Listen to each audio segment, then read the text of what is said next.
hope you guys got a chance to enjoy the insight on the naming of Defection Outdoors' newest release, our keychain holder. It is Nordic in theme and native in style. I have seam ripped and re-stitched. I double knotted and re-stitched up back and forth, looping through the tail. I am attaching the keychain holder with 2 tiny screws. What I'm going to do is I'm going to try and figure out which side's up and which side's down, and I just pinch the side that I'm going to do down and put it in with the screws that I'm going to screw in, and I try and face that down. So we're going to screw these in real quick.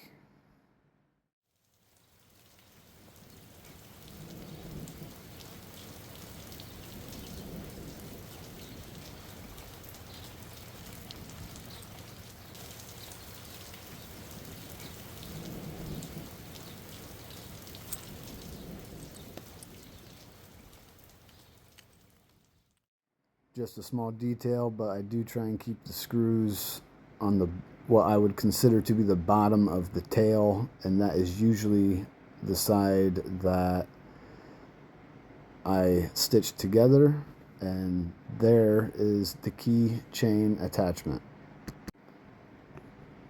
Little pro tip for weaving this suede leather around my 3-inch rings. I'm using 3-inch rings for my keychain.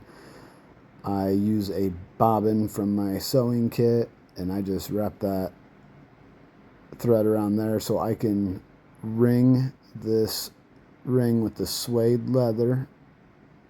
I like the suede leather. It has more of a raw leather feel and really can be bound tight to the metal. So definitely recommend that.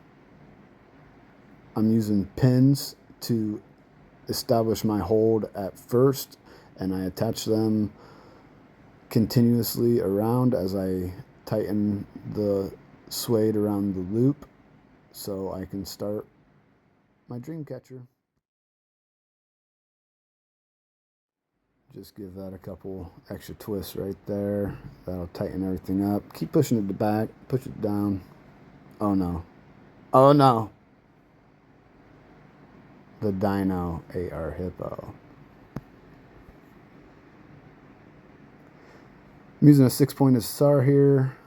I'm going to lead in and pencil the marks on those real quick.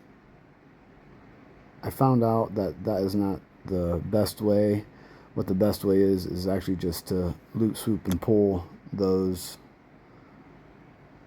onto the dream catcher while you're weaving your web. I'm slipping 11 0 sized bead onto our string for our webbing. Right now I'm just preloading the string, tiny beads alternating, using gems and shells, whatever you find at a nice bead store. You can get glass ones, wax ones, plastic ones. I use primarily glass. Real fine work. I'm using a waxed cord, and the wax cord is twisted, so it has 2 strings twisted and waxed. I do like that. We'll see how it holds up. And we're about to loop and lasso knot our string. So I create a loop at the end of our string for our webbing that has our gems contained. I'm going to make a small loop.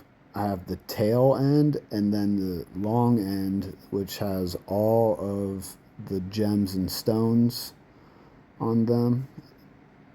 And I'm going to pull that all the way through.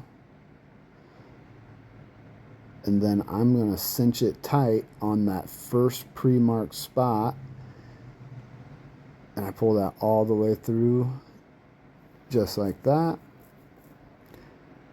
We have also lasso looped and through knotted the string to the cord using the backside of a seam ripper to separate the leather suede. Is a nice way to hide almost any knot. You can do a simple knot just like that.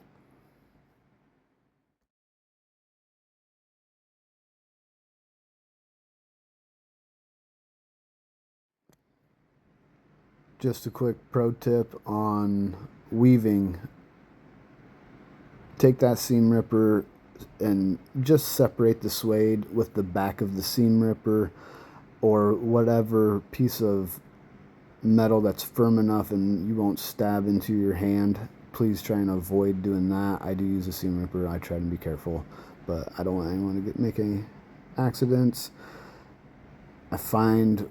I take my 6-sided star. I find that to be best for these 3-inch rings for the dream catchers. I'm just separating the suede once again. I'm bringing that string up through the over.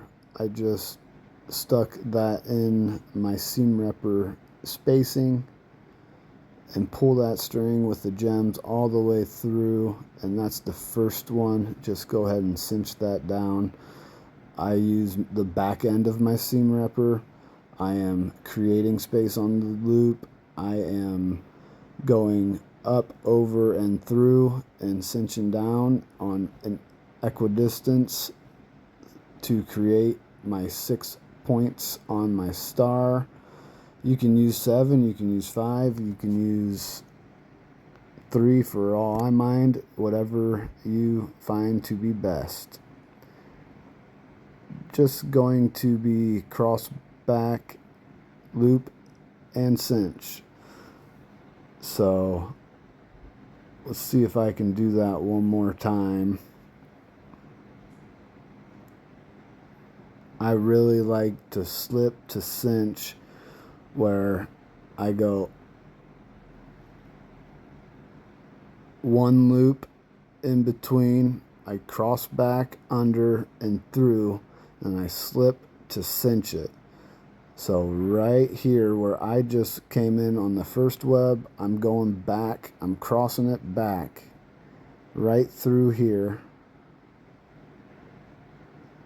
and I'm going to pull that all the way through, and then you're going to have a little loop there, and you're going to be able to move that, but you can cinch it down tight, especially with this waxed string that I'm using. I'm just, once again, I come in through the spacing of the first row of webbing. I come back to the line that I just created, and I call that a cross back, and then I slip to cinch it right in the middle, and it really has a spot where you get a feel, and you can just cinch that right onto the center, and it feels real nice and solid. Gives you a nice good draw on your webbing, making it really nice and tight.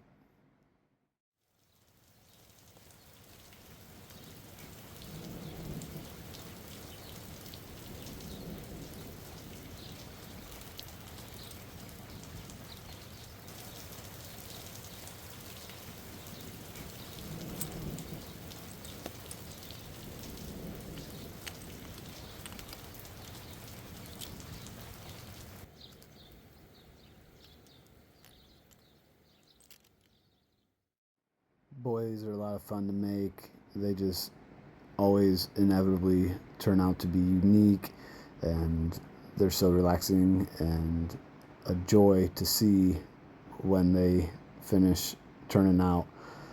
Let's take a couple quick pointers on a simple knot to tie for the finish.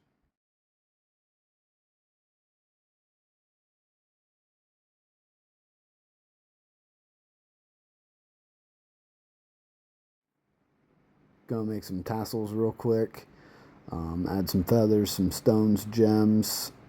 I like to tie a knot at the bottom, slip on my beads. The only highlighting I do is with a couple specific gems or stones. I pick 2 per tassel, but then I separate it with some other beads I don't value as much, just to decorate. I do not necessarily, I just try and keep it random.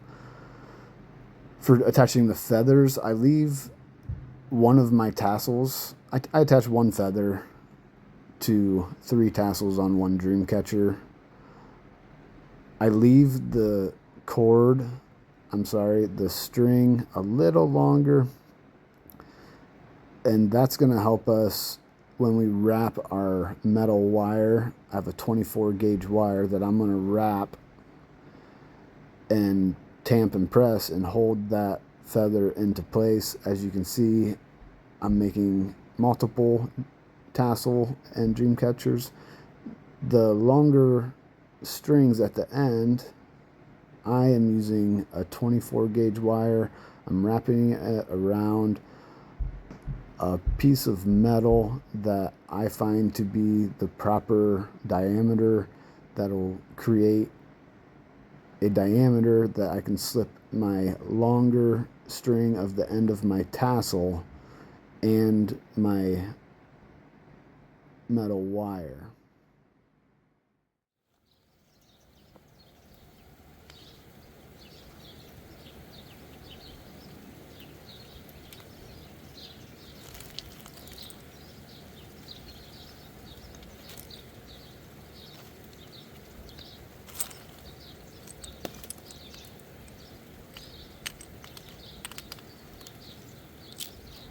Clean these up real quick.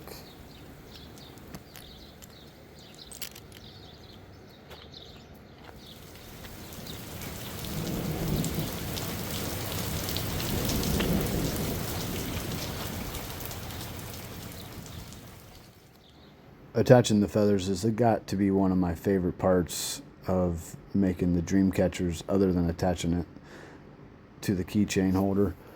But making my coil wire attachments, I really enjoy just tamping these in. I thread the coil wire attachment down the string up into the knot that I tied, and then I take my rivet punch and I just tamper that down with my fingers. Pro tip, don't smash it, you'll bust them out of the sides. I've done that, and then I have to redo the whole thing. So slip them in there, tamp them down. They're gonna hold just fine. Real simple, real easy, handmade crafted springs.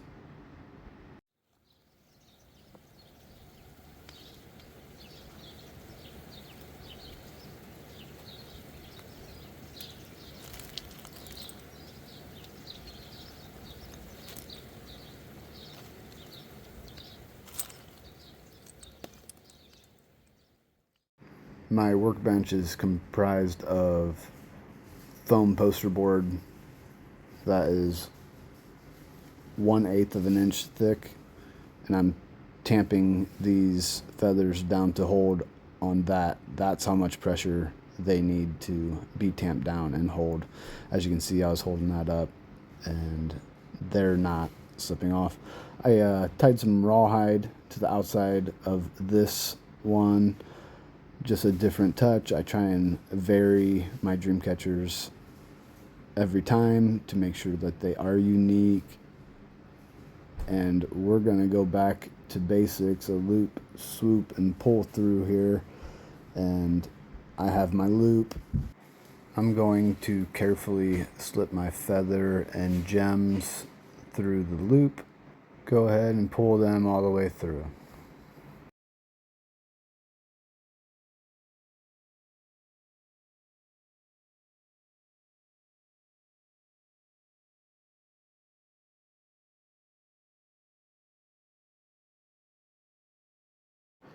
Making some space real quick, and then I'm gonna cinch that loop in that space between the suede leather.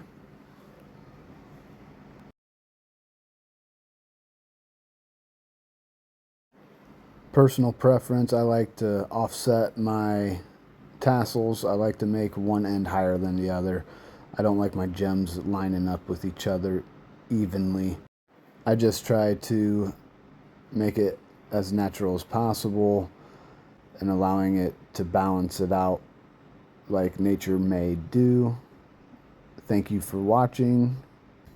I feel it would be all in our best interest to heed the warning of the blast from Heimdall's Gjallarhorn and the inevitable demise with the initiation of ragnarok and the annihilation of all things to be known. Thanks for watching.